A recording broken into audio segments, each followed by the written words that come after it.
This is a stitched-together compilation of TikToks explaining why some believe the US is heading toward collapse. I don't own these clips. This is purely for educational and awareness purposes. Hey Trump, can you tell us who they are? Clarify with whom the U.S. is speaking with China. They're saying it's fake news that trade talks are happening. Well, they had a meeting this morning, so I can't tell you. It doesn't matter who they is. We may reveal it later, but they had meetings this morning, and we've been meeting with China. And so I think you have, Jeff, as usual, I think you have your reporting wrong. Thank you. So in other words, those 18 proposals that you have don't mean anything because you and China aren't talking still. And I know that you're not talking to China because if you were, you would have said you and President Xi are talking. All I can say is, if you keep this up, Trump, your poll numbers will continue to break records they've never broken before. So now Trump's saying it's not going to be 145% tariffs on China or 245%. It's actually going to be low.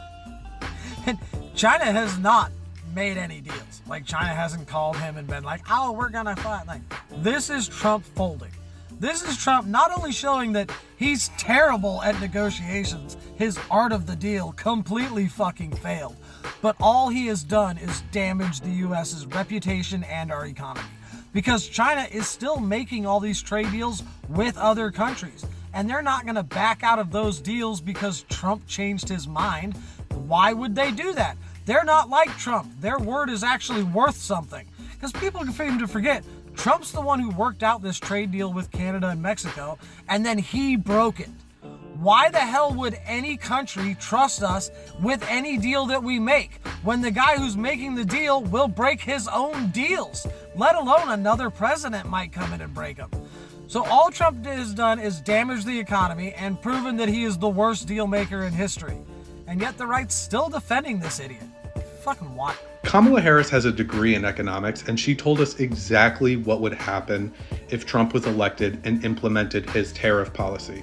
That we would see a recession and that the stock market would tank like it is doing right now. And none of us listened to her. And when Trump said that he wasn't going to implement Project 2025 and he had nothing to do with Project 2025, we all believed him. And now that everything that Project 2025 said was going to happen is happening, and everything that Kamala Harris said was going to happen is happening, we need to admit as a country that we made a mistake. Because exactly what would happen is what is happening. Donald Trump said he had the concepts of a plan, but he didn't. Kamala Harris outlined the exact plan that she had to make this country better, and we didn't actually listen to her. Donald Trump just ran to get out of jail. And I'll admit, I was not a Kamala Harris fan, especially when she ran in 2020. I don't like prosecutors who put other people in jail. I'm a pastor, and I think that we should have other alternatives to punishment and towards criminal justice than just sending everybody, especially the poorest Americans, to jail. But she was the best option to run against somebody who was simply running to stay out of jail. And now that we are seeing the economy crater, the stock market crash, the country head into a recession.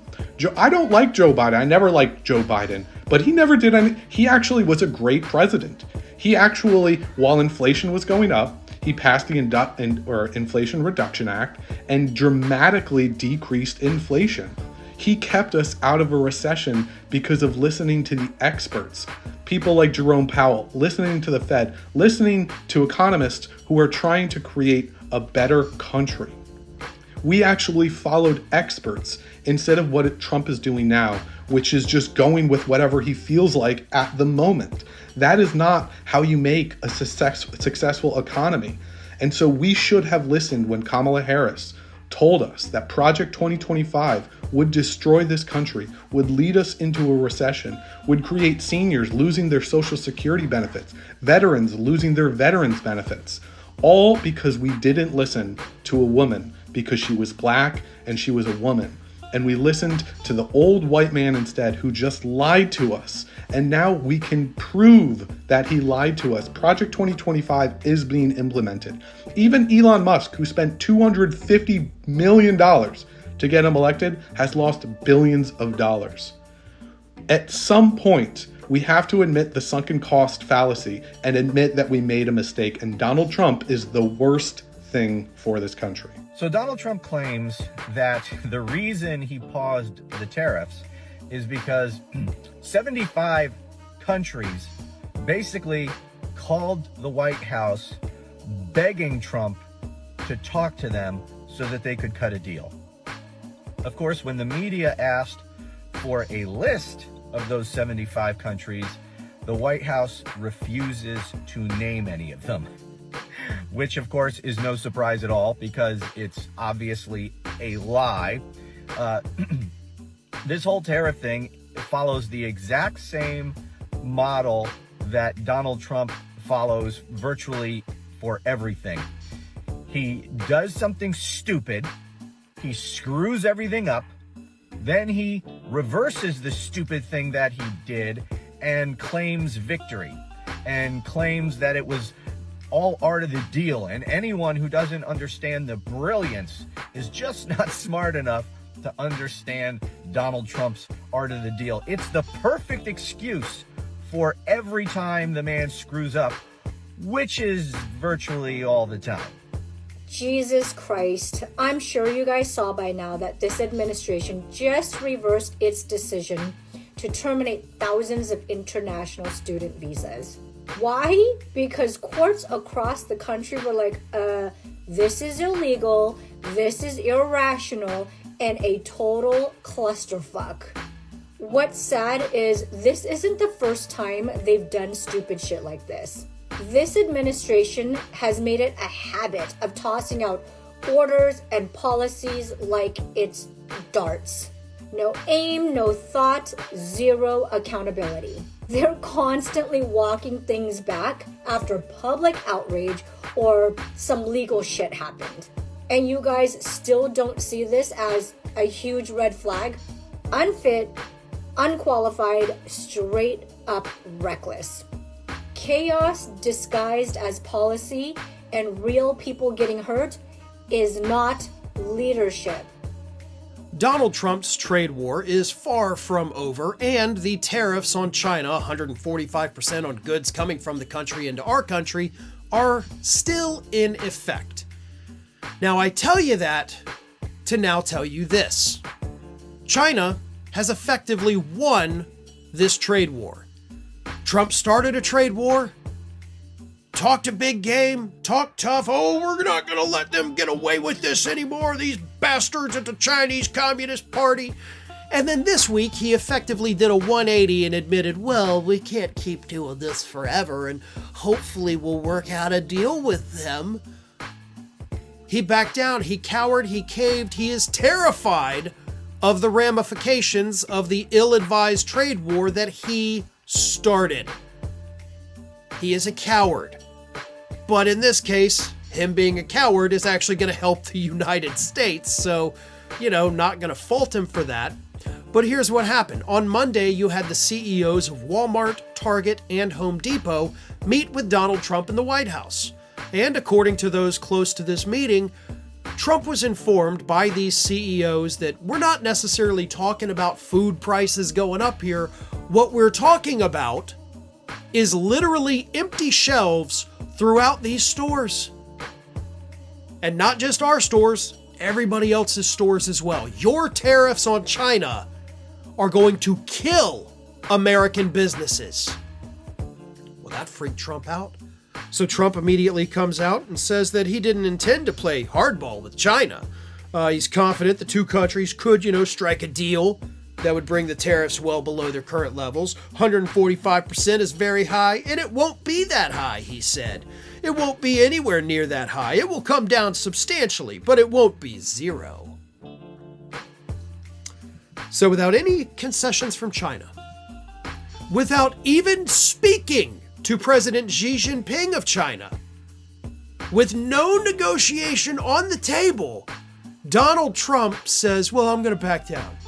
It's too high. It's just too much. We can't expect him to pay that because they don't pay it. American businesses do. And I think those CEOs may have gotten through to him. So Trump backed down. Trump blinked. On Monday, Donald Trump met with the CEOs of the big retail stores, Walmart, Target, Home Depot, who told him that they could be 2 weeks away from empty shelves. And everyone in America walking into a Home Depot or a Target or a Walmart and seeing empty shelves would know exactly who to blame. They would blame the president, who is now polling disastrously on the economy and on his illegal and inane tariff war that he is decisively losing. A Reuters poll finds Donald Trump's approval rating on the economy is now 37%. 57% disapprove of how Donald Trump is managing or trying to manage inflation, which is to say increasing it. Polling shows 87% concerned about inflation, 86% worried about the cost of living, and 76% concerned about a recession. Donald Trump has said he couldn't care less if the price of cars goes up. He said, quote, I couldn't care less if they raise prices. Spoken like a spoiled rich kid who grew up to be a rich Republican president riding in the back seat of government cars. And I think if we go into the numbers, he's never had a 33% approval on any economic question. I don't think he even had that during the pandemic when the disapproval was for supply chain issues, which people didn't completely blame him for. The world was shut down. The world streets were empty. And 38% is his overall approval on the economy. Has he ever been here before politically? He's never been here before, but part of the reason he's never been here before is that with the exception of COVID, where people recognized a major exogenous event occurring, Donald Trump's strength, his central mythology was this idea that he was a businessman, and in that first term before COVID hit, he had a very strong economy and he kept running it hot.